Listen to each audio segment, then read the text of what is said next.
안녕하세요. 살면서 어느 한 가지를 꾸준히 한다는 게 참 쉽지 않은 일인데요. 그런데도 수년 혹은 수십 년간 묵묵히 한 자리를 지키는 사람들이 있어요. 예전에는 신문이나 텔레비전 방송에서 일명 달인이라고 소개되는 혹은 장인 정신이라고 알려지는 사람들을 보면서 막연하게 대단하다라고 생각했어요. 어떻게 한 가지 일을 몇십 년 이상이나 할 수 있지? 놀라워하곤 했는데요. 그렇게 대단하고 엄청나다고 생각했던 일이 놀랍게도 제게 일어날 거라고는 생각하지 못했네요. 이래서 사람 일은 한치 앞을 모른다고 하는 건가 봐요. 어린 시절 첫사랑과 결혼을 한 저는 매일이 행복했어요. 사랑하는 남편은 저를 오래 알았던 만큼 때로는 친구처럼 재밌고 언제나는 든든하게 의지할 수 있는 배우자가 되어 주었죠. 다들 첫사랑은 성공하지 못한다고 하는데도 불구하고 저희는 결국 결혼을 해서 행복한 삶을 보냈어요. 남편은 할머니 손에서 자랐고 저는 집에 가족이 없었기에 결혼식은 초대된 사람도 없고 거창한 예식도 없었어요. 예전에 물 떠놓고 결혼한다는 말 있잖아요. 저랑 남편이 딱 그런 케이스였어요. 화려한 예식장도 반짝이는 눈부신 드레스도 멋들어진 턱시도도 없었지만 서로가 있기에 그런 것들은 필요 없었죠. 거의 평생을 알고 지낸 우리가 앞으로 남은 삶을 함께 한다는 것만이 중요했어요. 할머니는 저희의 결혼식을 보시고 얼마 후 세상을 떠나셨어요. 가족이 없는 저에게 유일하게 곁에 있어준 어른이셨는데 세상을 떠나셨죠. 그렇게 남편은 하나뿐이던 가족을 떠나보내고 저는 외롭게 자랐고 우리 부부는 아이를 갖는 게 절실했어요.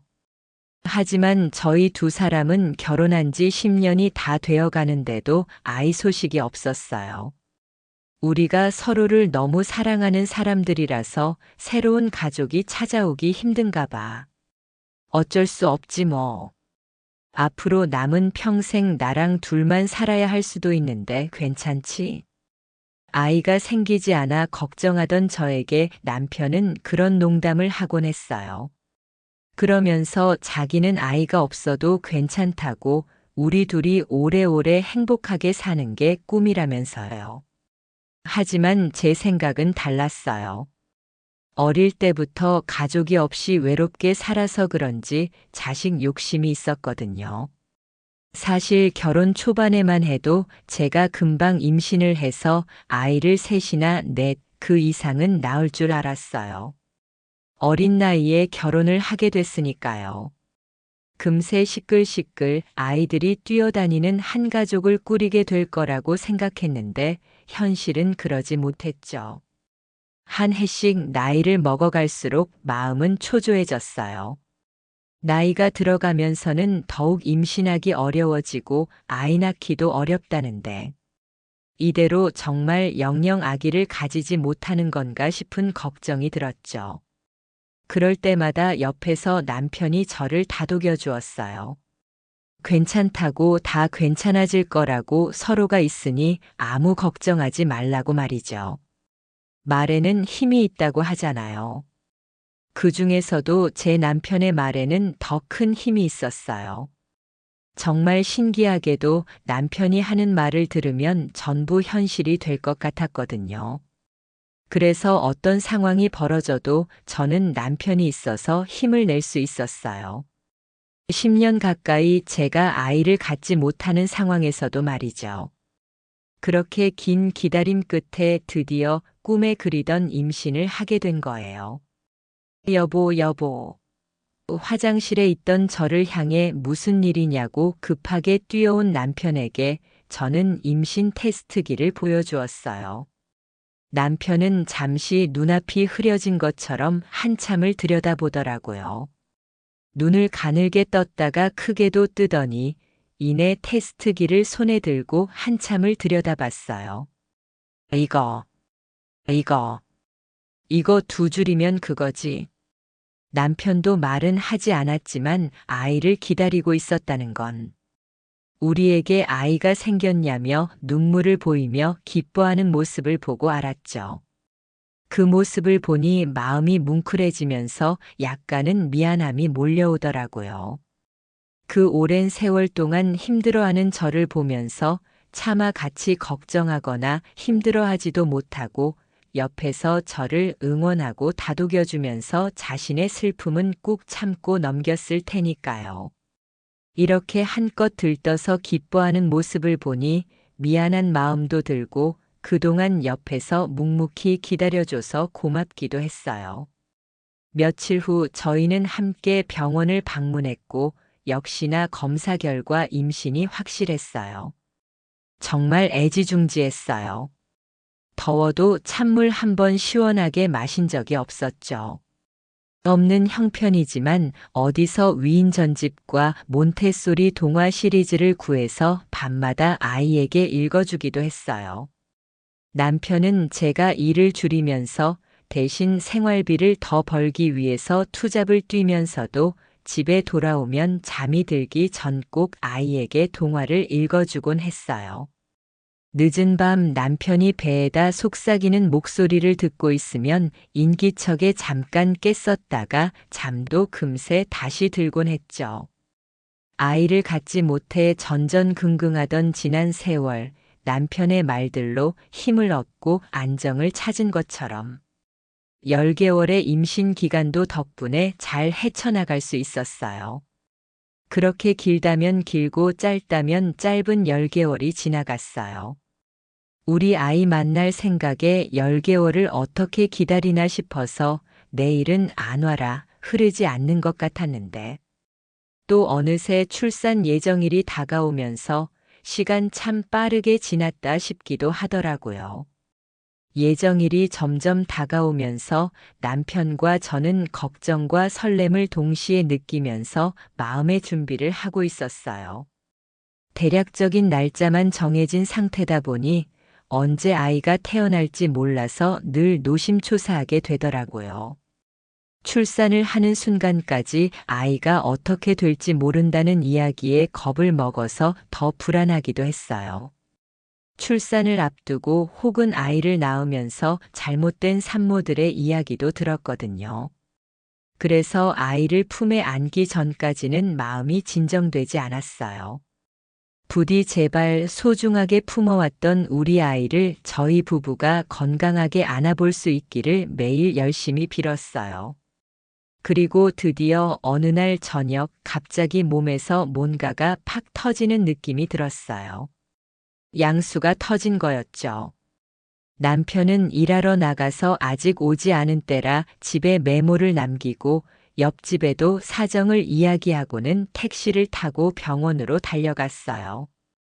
병원에 도착한 이후부터 거의 10시간을 꼬박 진통을 한 뒤에야 이른 아침 아이를 안아볼 수 있었어요. 아기를 낳는다는 것은 이렇게 엄청난 고통과 인내를 동반한다는 것을 그때 처음 알게 되었어요. 정말 말로 다 표현하기 어려울 정도로 힘든 시간이거든요. 기나긴 진통 동안 아픈 것은 물론이고 저도 아이도 무사할 수 있을까 하는 걱정에 불안한 마음마저 들었어요. 진통 시간이 너무 긴 것은 아닐까, 지금 잘 진행되고 있는 걸까. 이런저런 걱정과 기절할 것 같은 고통에 눈앞이 아득해졌다가 다시 힘을 주곤 했어요. 그렇게 태어나서 처음 겪는 고통의 시간이 지나고 처음으로 아이를 안았을 때 너무 놀랐어요. 제가 상상했던 것보다 훨씬 작았어요. 그동안 텔레비전에서 봤던 아이들과는 비교도 되지 않았어요. 가끔 드라마의 갓난아기라고 나오는 모습을 봤는데 현실은 전혀 달랐죠. 실제 막 태어난 아기는 그동안 드라마에서 봤던 것과 달리 너무 작고 말라서 안고 있어도 무게가 느껴지지 않았어요. 진짜 깃털 같다는 게 이런 거구나 싶더라고요. 혹시나 부러질까봐 세게 앉지도 못하고 살며시 감싸 안는 팔로 조용히 숨소리를 들어봤어요. 10달 동안 나와 함께 먹고 자고 숨 쉬던 아이가 이제 세상에 나와서 제 품에 안겨 있다는 걸 믿을 수 없었거든요. 남편의 장례를 치르는 동안 너무 비현실적이라 믿어지지도 않아서 눈물도 나지 않았어요. 낯선 상황에 울고 있는 아이를 안고 하염없이 남편의 관과 사진을 보면서 제발 꾸미기를. 몇 번이나 허벅지를 꼬집었고 마음의 아픔이 더 커서 고통도 느껴지지 않았어요. 나중에 보니 다리에 시퍼렇게 멍이 들어 있더라고요. 시할머니가 돌아가신 후 세상에 남편과 둘만 남았었는데 이제는 저랑 아이만 남게 되었어요. 어릴 때부터 평생을 함께 해온 남편을 잃은 슬픔으로 당장 주저앉아서 울고 싶었지만 저보다 더 크게 울면서 보채는 아이를 보니 그럴 수도 없었어요.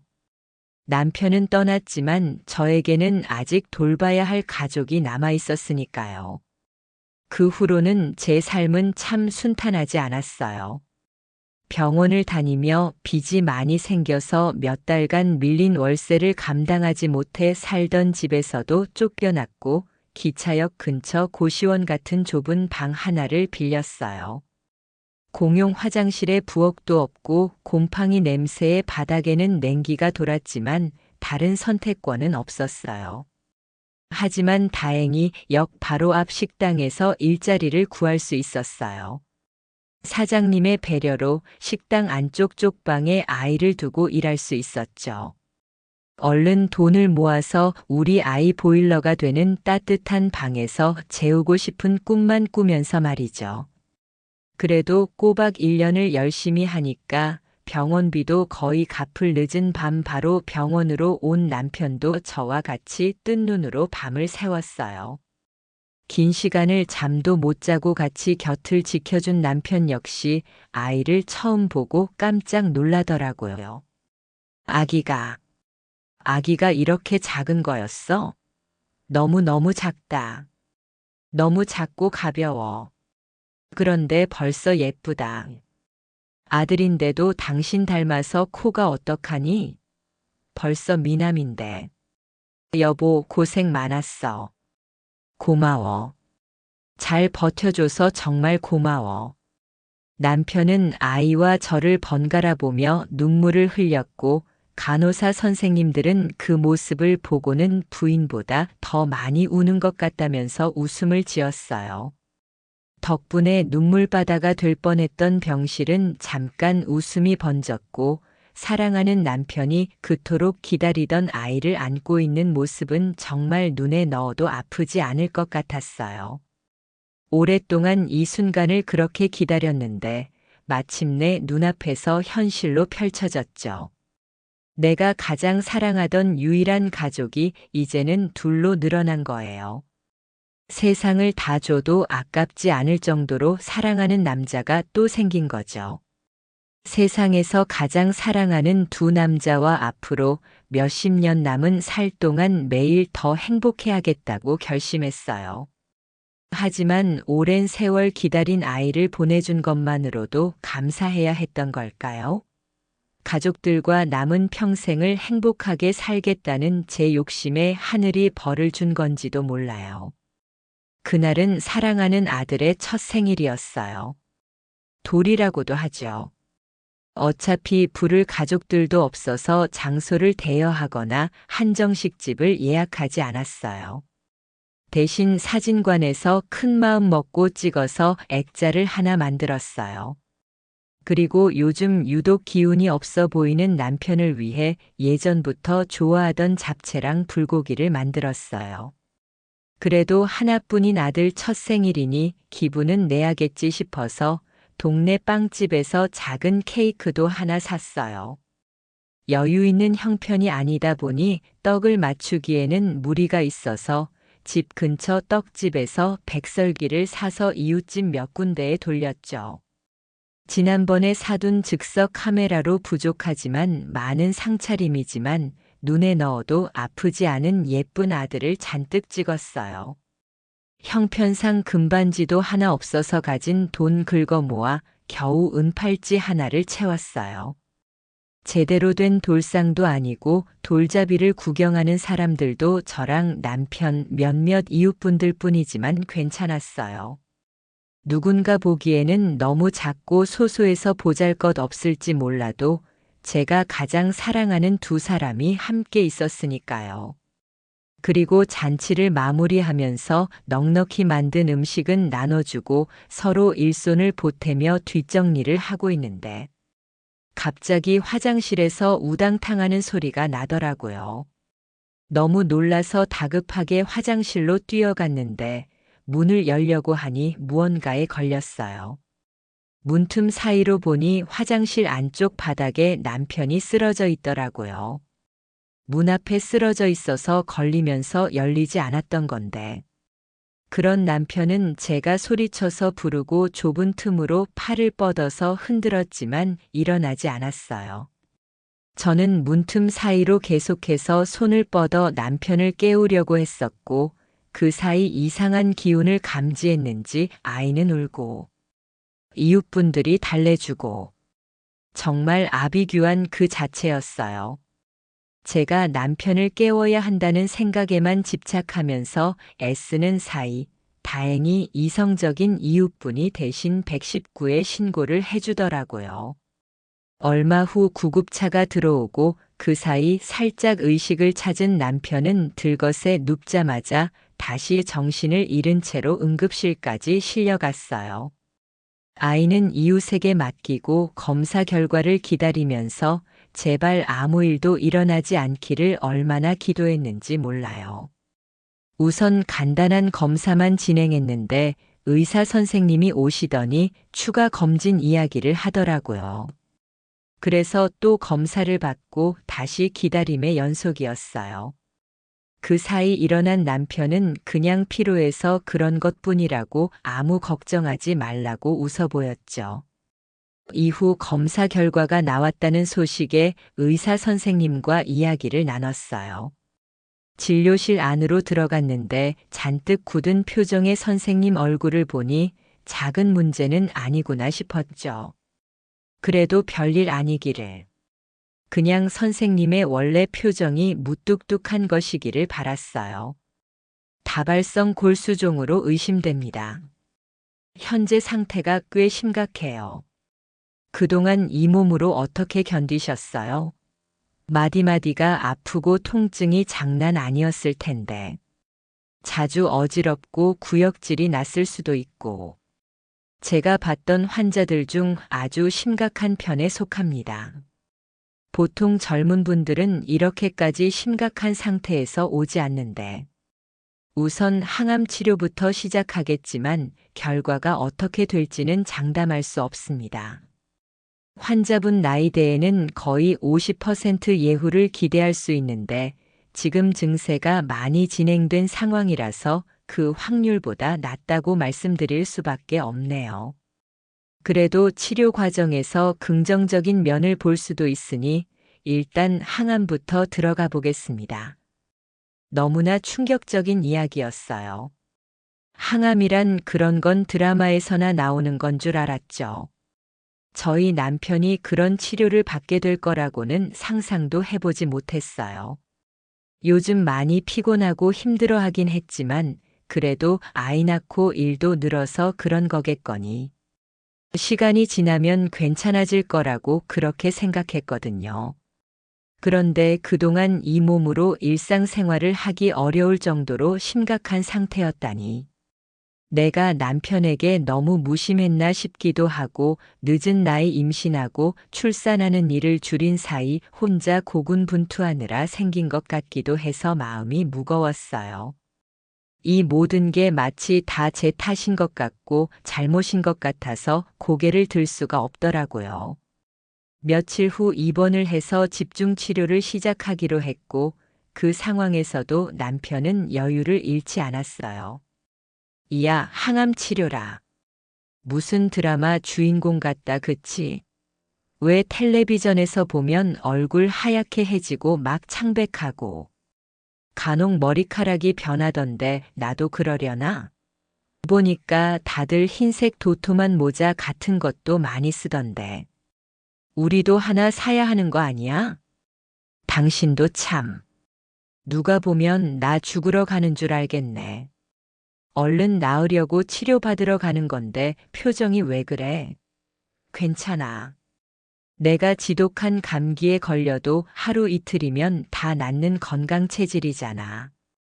치료 시작하면 언제 그랬냐는 듯이 몸 안에서 나쁜 거 싹 빠져나가고 건강해질 거니까 걱정하지 마. 나 믿지? 그렇게 치료를 위해 짐을 싸서 집을 떠난 남편은 세상을 떠나기 한 달 전. 그러니까 입원한 이후 8개월 만에 집으로 돌아왔어요. 힘들고 긴 항암 치료 끝에 좋은 소식이 들리기만을 기다렸지만 결국 병원에서조차 더 이상 할 수 있는 방법이 없다며 퇴원을 시키더라고요. 병원은 병이 다 나을 때까지 치료를 해주는 곳인 줄 알았는데 그때 처음 알았어요. 더 이상 방법이 없다면 집으로 보낸다는 것을요. 남편은 오히려 편하고 익숙한 집으로 돌아와서 너무 좋다며 병원에 있을 때보다 더 빨리 병이 나을 것 같다고 웃었어요. 어떻게 이 상황에서조차 저렇게 긍정적일 수 있는지 놀라웠죠. 그리고 한동안은 정말 집에 와서 다 나을 건가 싶은 기대를 하기도 했어요. 원래 아픈 분들이 세상을 떠나기 며칠 전에 갑작스럽게 기운을 내기도 한다고 하더라고요. 아마 그런 거였나 봐요. 그날은 갑자기 몸이 멀쩡해진 것 같다며 아이랑 같이 집 근처 시장도 다녀오고 그 앞에 있는 초등학교 운동장을 한 바퀴 돌면서 시간을 보냈어요. 그리고 아이를 재우고 잠자리에 들었는데 다음 날 아침 눈을 뜨니 이미 제 곁을 떠났더라고요. 남편의 장례를 치르는 동안 너무 비현실적이라 믿어지지도 않아서 눈물도 나지 않았어요. 낯선 상황에 울고 있는 아이를 안고 하염없이 남편의 관과 사진을 보면서 제발 꾸미기를. 몇 번이나 허벅지를 꼬집었고 마음의 아픔이 더 커서 고통도 느껴지지 않았어요. 그래도 꼬박 1년을 열심히 하니까 병원비도 거의 갚을 수 있었어요.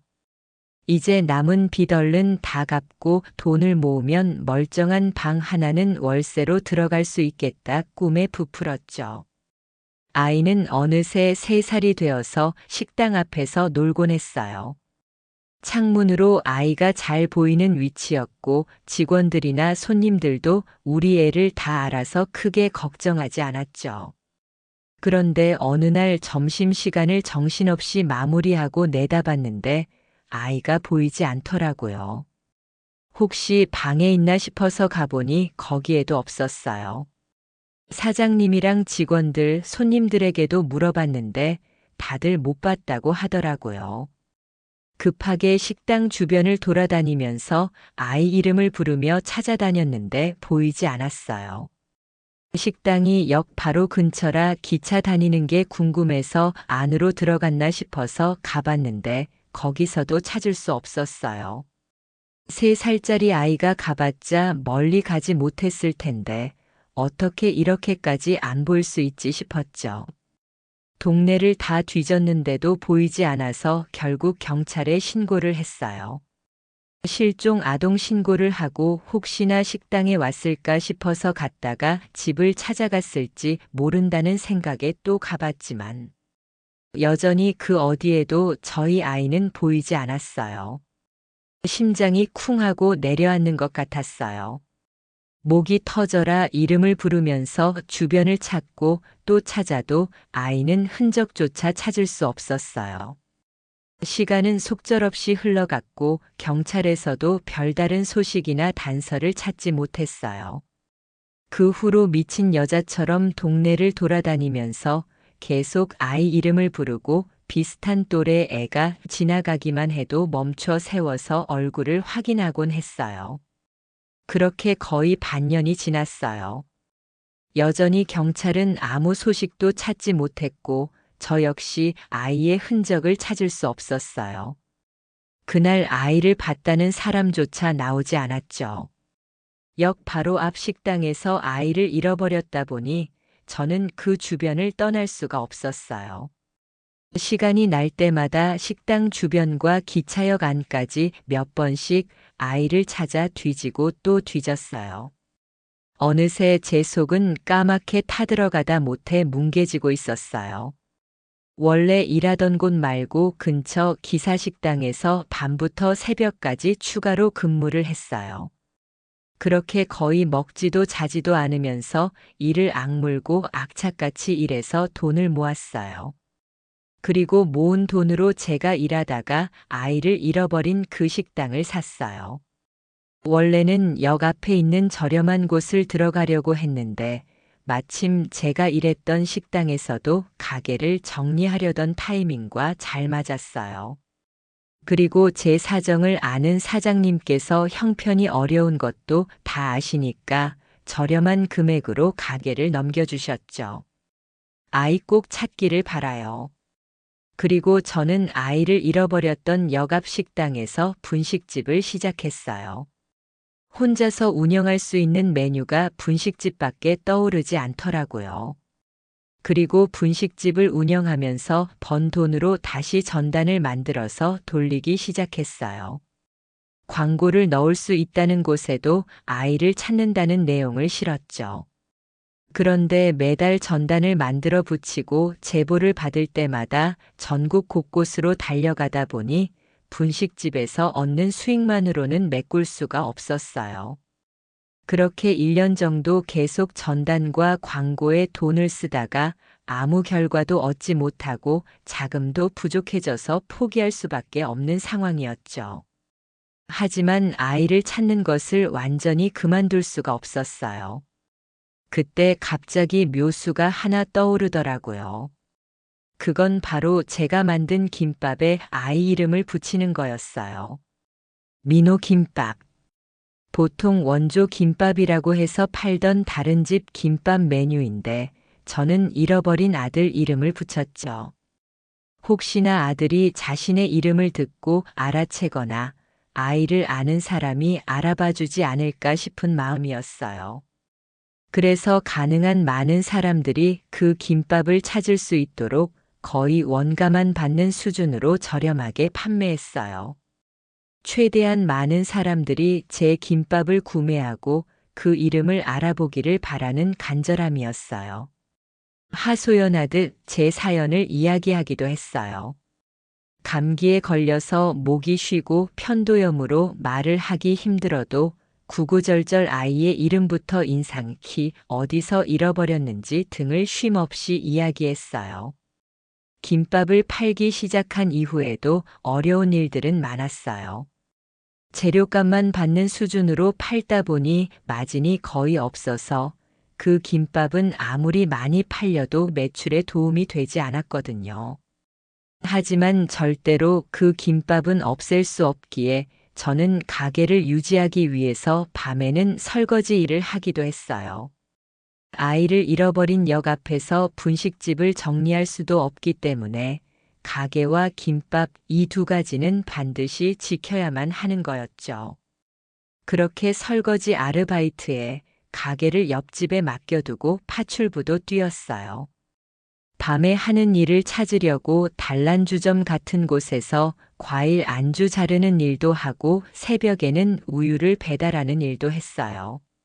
어떻게든 가게에서 우리 아들 김밥을 계속 팔 수만 있다면 수단과 방법을 가리지 않았어요. 우리 아들 이름과 사연을 제발 어느 누구 한 명이라도 알아주기를. 그래서 작은 실마리라도 던져주기를. 아주 간절히 빌었어요. 그렇게 꼬박 30년이 지났네요. 저희 분식집은 그동안 주변에 소문이 많이 나서 이제 매출 걱정은 없었어요. 오히려 제분에 넘칠 정도로 돈을 벌었죠. 하지만 그 사이 제 속은 까맣게 타들어가서 더 이상 심장이 남아나질 않았어요. 가슴이 너무 아파서 펄떡거리다 못해 갈비뼈가 다 부러져 버린 것 같기도 하고요. 매일 하루도 빠짐없이 아들이 돌아오기를. 돌아오지 않더라도 어디서든 잘 지내고 있다는 작은 소식이라도 들을 수 있기를 바랐죠. 사랑하는 사람을 잃어버려 본 분들은 아실 거예요. 하루하루 얼마나 피가 마르는지, 죽었는지 살았는지 소식이라도 제발 알 수 있기를 얼마나 간절히 바라는지. 어떨 때는 차라리 죽었다는 소식에 시신이라도 수습할 수 있기를 바랐어요. 그러면 이 기나긴 기다림을, 그리고 피를 마르는 고통을 끝낼 수 있을 것 같았거든요. 이렇게 생사도 모르니까 저는 막연히 살았는지 죽었는지 모를 아이를 찾아 헤매면서 늘 헛된 희망을 품을 수밖에 없었어요. 30년 내내 김밥의 가격을 한 번도 올리지 않으면서 말이죠. 30년을 한자리를 지키면서 기나긴 우여곡절 동안 저를 돕겠다고 나서주는 손님들도 있었고, 무엇보다 바로 옆 가게 사장님들 도움이 컸어요. 부부였는데 남편이 얼마 전부터 건강이 나빠지면서 가게를 내놓게 되었다고 했어요. 그분들도 제 옆자리에서 거의 15년 가까이 운영했던 분들이라서 아쉬움이 매우 컸어요. 사장님, 아들 꼭 찾을 거예요. 왠지 그런 느낌이 와요. 제가 다른 건 몰라도 육감이 정말 좋거든요. 웬만한 일은 다 제 느낌대로 해서 맞았는데 이번에도 느껴져요. 꼭 찾을 거야. 그러니까 절대 희망을 잃지 말아요. 그동안 같이 장사할 수 있어서 너무 좋은 이웃을 만나서 행복했어요. 사장님도 꼭 행복해지기를 바랄게요. 고마워요.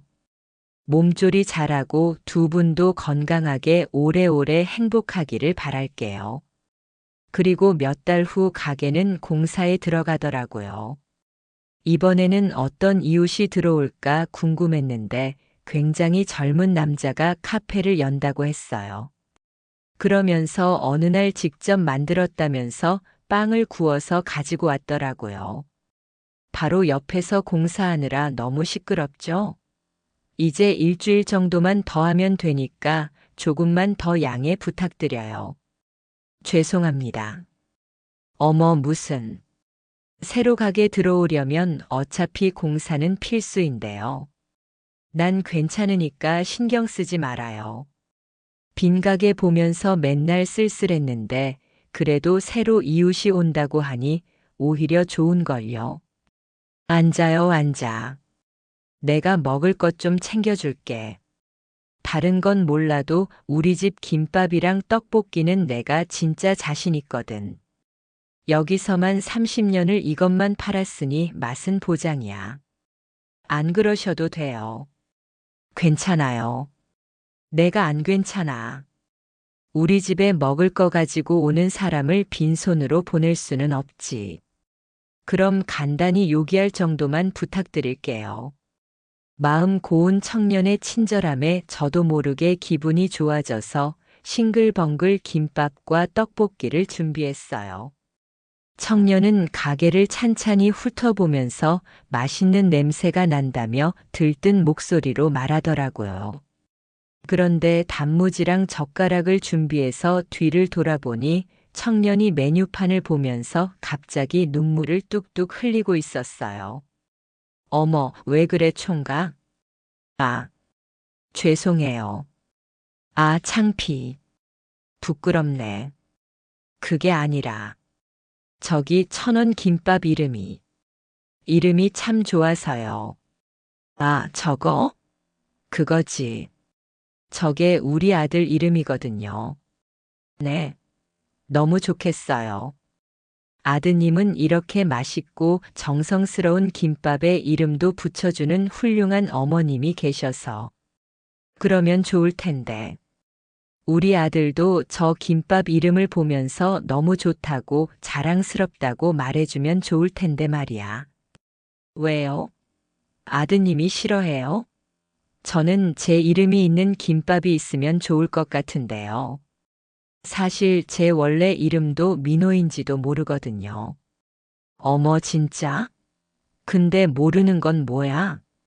저를 키워주던 부모님이 알고 보니 제 진짜 가족이 아니었어요. 고등학교 때 저랑 연 끊은 이후로 20대 중반쯤 먼저 돌아가셔서 자세한 사연은 몰라요. 그런데 어릴 때부터 항상 뭔가 이상했어요. 부모님이 작은 편이신데 이상하게 저는 또래보다 크기도 했고, 아무리 살펴봐도 두 분 얼굴 중 어디 하나 닮은 구석이 없었거든요. 친척들 중에도 저랑 닮은 사람 아무도 없었어요. 늘 제가 이 가족이 아니라는 생각이 언젠가부터 들었죠. 그리고 이상하게 몸이 안 좋을 때면 항상 똑같은 꿈을 꿨는데 거기서 어떤 여자분이 제 이름을 부르는 소리가 들렸어요. 그런데 제가 쓰고 있는 이름과 다르게 민호야, 민호야 하고 부르더라고요.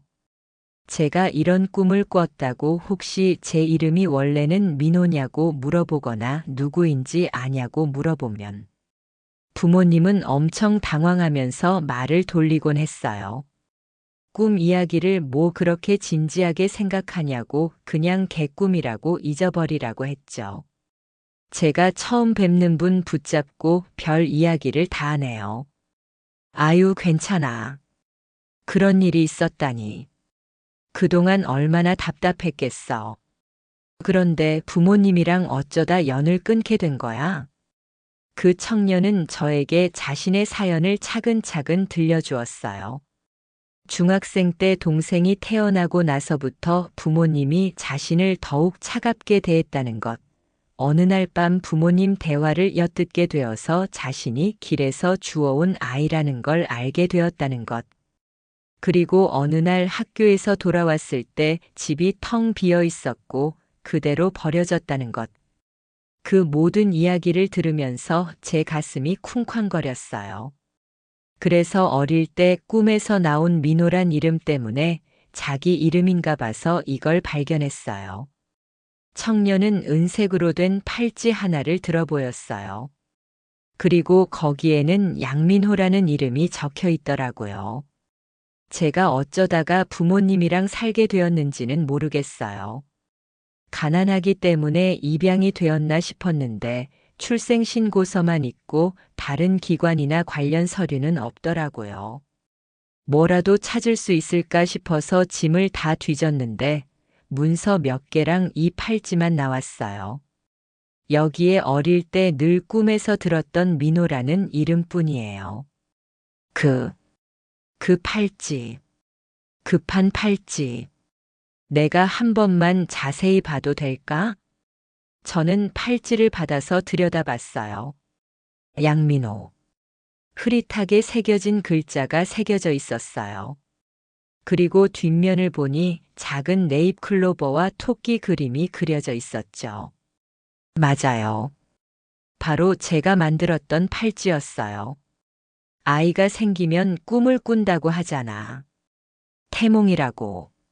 내가 우리 아들을 임신했을 때 꿈에서 정말 귀엽고 하얗고 통통한 토끼 한 마리가 나왔어. 세상에 태어나서 그렇게 예쁜 토끼는 처음 봤던 것 같아. 그런데 넓은 풀밭에서 토끼가 폴짝 뛰어올라서 내 품에 쏙 안기는 거야. 그리고 입에 뭘 물고 있어서 봤더니 네잎 클로버가 있어. 그 꿈을 딱 꾸자 이게 태몽이구나 싶었지. 그리고 얼마 후 진짜로 임신 소식을 듣게 된 거야.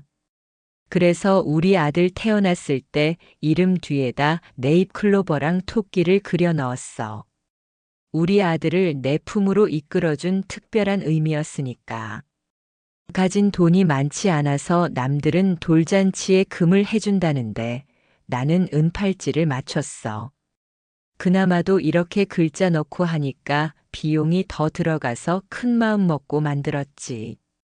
그래도 눈에 넣어도 안 아픈 예쁜 내 아들이라 그런지 번쩍이는 금팔찌가 아니라도 참 잘 어울렸어. 이건 내가 아들에게 만들어준 팔찌랑 똑같아네. 이게요? 혹시 아드님도 똑같은 걸 가지고 있는 건가요? 사실 내가 우리 아들 이름 붙인 김밥을 파는 이유는 어릴 때 잃어버렸거든요. 원래 이 분식집은 식당 자리였어. 그때 일하면서 3살짜리 아들을 가게 앞에서 놀게 했는데 어느 날 감쪽같이 사라졌어. 주변을 다 수소문하고 역 안에까지 뒤져보고 경찰에도 신고하고 몇 년을 전단도 돌려봤는데 찾을 수가 없었지.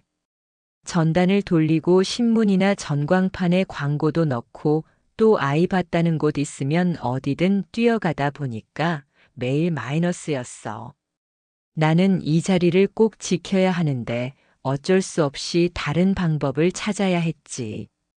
그래서 아들 이름을 김밥에 붙여서 팔았어.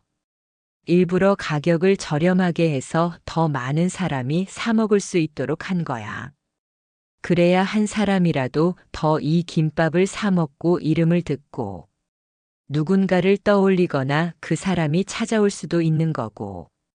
그러다가 정말 우연히 우리 아들 귀에도 김밥 이야기가 들어가서 찾아오지 않을까? 아들을 아는 사람이 이런 곳도 있다며 알려주지 않을까? 그래서 매일 마진도 안 남는 김밥을 팔면서 사람들에게 구구절절 사연을 이야기하기도 했어. 잃어버린 우리 아들 김밥이라고. 그러니까 어디에서라도 비슷한 사람을 보면 꼭 알려달라고. 그렇게 30년을 버텼는데. 그럼 혹시, 물론 내가 친어머니가 아닐 수도 있어. 그냥 우연히 이 팔찌를 가지고 있던 것일 수도 있고 아니면 정말 나랑 비슷한 아이디어로 청년 부모님이 만든 것일 수도 있지. 그런데 나는 이런 작은 우연도 그냥 지나칠 수가 없어. 30년 만에 처음으로 우리 아들이랑 관련 있을지도 모르는 일이 생겼는데 그냥 지나칠 수가 없어. 그러니 부디 유전자 검사 한 번만 하면 안 될까? 이름도 나이도 다르지만 그래도 혹 모르니 한 번만 해보면 안 될까? 내가 이렇게 부탁할게. 사장님, 저도 제 가족을 찾을 수 있다면 무엇이든 할 거예요. 저를 키워주시던 분들도 다 돌아가셔서 진실을 말해줄 수 있는 사람이 아무도 없어요. 제 친부모님 어떤 사람일까? 계속 궁금해하면서 살아왔어요. 혹시 어디선가 애타게 찾고 있지 않을까? 나를 진짜 사랑하는 분들은 아니었을까? 저 역시 조금의 가능성이라도. 만약 사장님이 제 진짜 가족이라면 이 기회를 놓치고 싶지 않아요. 눈물로 얼싸안으며 가족 상봉을 하기 전에 혹시라도 실망할까봐 저희는 먼저 친자 검사를 하게 되었어요. 만약 제 자식이 아니라고 해도 청년의 안타까운 사연을 듣고 아들처럼 대해야겠다고 생각했었죠. 검사 결과는 생각보다 빠르게 나왔는데 그 짧은 순간에도 머릿속에 수없이 많은 생각이 스쳐갔어요. 내 아들이 아니라면 이 팔찌를 어디서 어떻게 구하게 되었는지는 또 어떤 방법으로 알 수 있을까? 청년의 부모님이 예전에 살았던 동네부터 다 수소문해 봐야 하나? 등등. 만약 친자가 아닐 경우에 대해서도 계획을 세웠죠. 그리고 검사 결과를 받았는데 차마 바로 확인할 수가 없더라고요. 사실이라도 아니라도 양쪽 다 받아들이기 쉽지 않을 것 같았어요. 그리고 검사 결과를 확인해 보니 친자의 가능성이 무려 99.99%라고 하더군요. 그 결과를 받아들고 얼마나 울었는지 몰라요. 30년을 아등바등 일을 갈아가며 내 아들을 찾겠다고 역 앞에서 온갖 고생을 했었는데 이렇게 찾게 된다니. 감격스럽기도 하고 놀랍기도 하고 당황스럽기도 했어요. 청년 역시 결과를 보고는 바닥에 주저앉아 하염없이 울더라고요. 내 눈에 넣어도 안 아픈 우리 아들인데. 내 자식인데. 데려갔으면 잘 키우기라도. 왜 내 가슴에 상처를 주고 이런 고생을 시켰어? 왜 내가 얼마나 애지중지 키운 자식인데. 나한테 유일한 가족이었는데. 우리 애를 왜 데려갔어? 왜 이렇게 힘들게 했어? 사장님. 아니 어머니. 엄마. 엄마. 엄마. 그동안 정말 보고 싶었어요. 힘들 때마다 나에게도 진짜 가족이 있었으면 좋겠다고 수백 번을 생각했어요. 엄마. 엄마.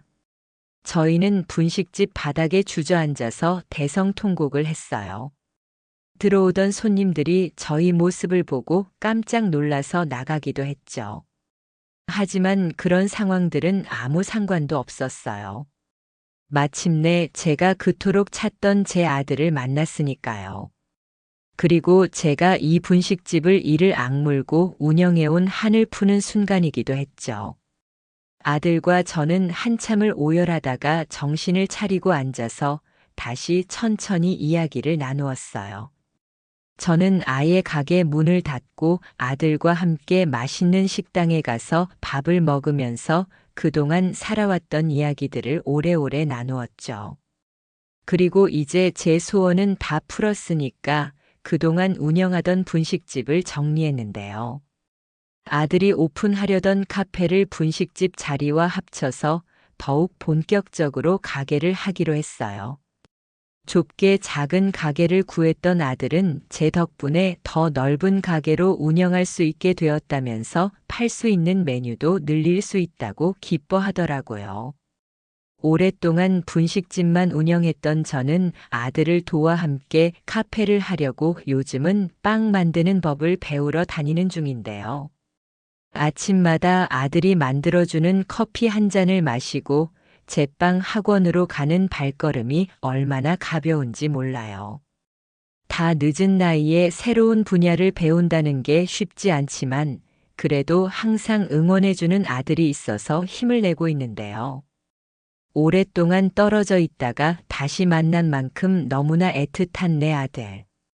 앞으로 카페가 잘 되어서 멋진 사장님으로 대박 나기를 기원해 주세요. 지금까지 사연 들어주셔서 감사합니다. 사연이 재밌으셨다면 구독과 좋아요를 눌러주세요. 감사합니다. 안녕히 계세요.